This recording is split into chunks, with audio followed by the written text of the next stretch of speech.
अरे दोस्तों, बहुत मुश्किल था हमारे लिए अपनी ही आंखों के सामने किसी को धीरे धीरे टूटते हुए देखना।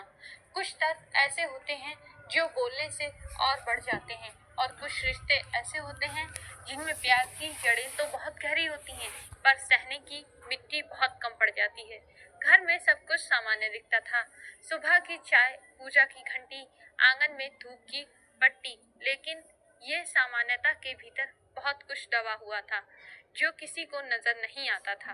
रिश्ते कभी कभी बाहर से स्वस्थ दिखते हैं, पर अंदर से कितने खोखले हो जाते हैं, ये चीज सिर्फ वो व्यक्ति समझता है जो उस खालीपन के साथ जी रहा होता है।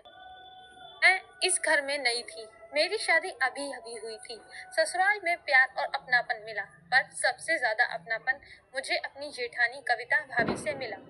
उनकी आंखों में एक गहरी शांति थी, चेहरे पर सौम्यता और स्वभाव में अजीब सा अपनापन, जैसे वो सबको समेट लेती हों पर खुद को किसी से कुछ नहीं लेती। उनकी शादी को 8 साल हो चुके थे, पर उनकी गोद अब तक सूनी थी।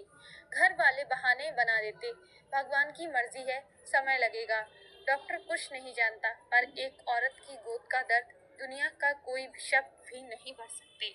धीरे धीरे मुझे समझ आने लगा कि भाभी की मुस्कुराहट कितनी मेहनत से बनती है।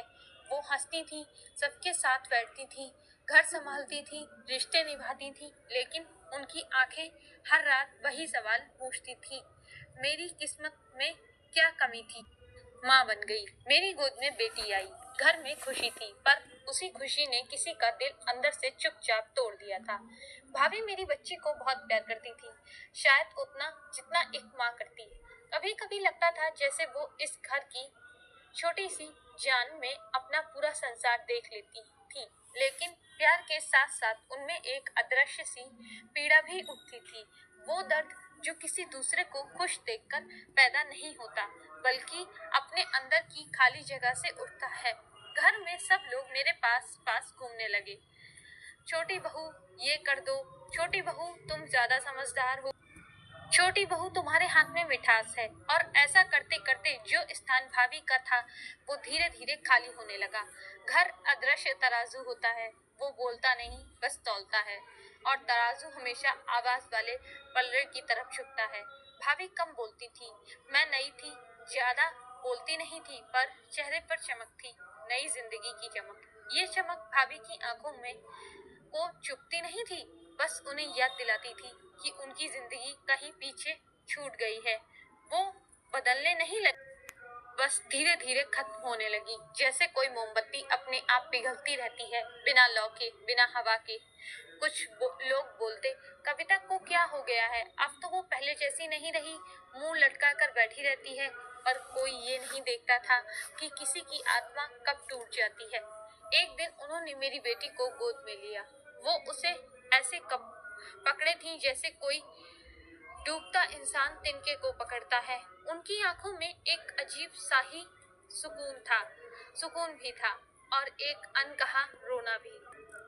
उन्होंने बस धीरे से इतना कहा कि अगर कभी जन्म का चक्र सच हो तो अगले जन्म में वो मेरी बेटी बनकर आएंगी, क्योंकि माँ बनने का सुख तो उन्होंने महसूस किया था, पर समाज ने उन्हें उसका अधिकार नहीं दिया। मुझे नहीं पता था उस पल कौन टूटा, वो या मैं, क्योंकि मैंने पहली बार उस दिन एक औरत को पूरी तरह अंदर से थोड़ा थोड़ा खत्म होता हुआ देखा। धीरे धीरे भाभी खाना खाने लगी, कम बोलने लगी, अपने कमरे में रहने लगी, पर कोई समझ ही नहीं पाया कि कुछ लोग चिल्लाकर नहीं टूटते, रहकर टूटते हैं। फिर एक दिन शरीर ने साथ छोड़ दिया। डॉक्टर ने साफ कहा, वो बीमार शरीर की वजह से नहीं, टूटे हुए मन की वजह से गिर रही हैं। कुछ महीनों बाद वो चली गई। घर का आंगन अब भी वही था, घंटी अब भी बजती थी, धूप अब भी पट्टी पे पड़ती थी, पर घर की धड़कन रुक गई थी।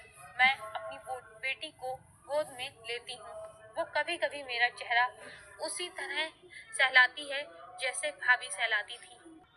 उनकी आंखों में एक अजीब सी पहचान है, जैसे किसी जन्म का वादा अभी भी बाकी हो। और मैं धीरे से फुसफुसाती हूँ, हाँ भाभी, तुम आई हो, इस बार मेरी बेटी बनकर, इस बार मैं तुम्हें खोने नहीं दूंगी। ये कहानी यहीं खत्म नहीं होती। ये कहानी उस मौन दर्द की है जो हर परिवार में कहीं ना कहीं मौजूद होता है, पर कोई सुन नहीं पाता। ये कहानी उस बलिदान की है जो दिखता नहीं पर पीढ़ियों तक महसूस होता है। ये कहानी उस औरत की है जो माँ बनना चाहती थी, पर समाज ने उसकी गोद को तौल दिया। ये कहानी उस रिश्ते की है जहाँ खून नहीं आत्मा से जुड़ाव होता है। दोस्तों, उम्मीद करती हूँ आपको ये कहानी पसंद आई होगी, तो हमारे चैनल को सब्सक्राइब करना बिल्कुल मत भूलना। कल फिर मिलेंगे एक नई वीडियो के साथ। तब तक के लिए धन्यवाद।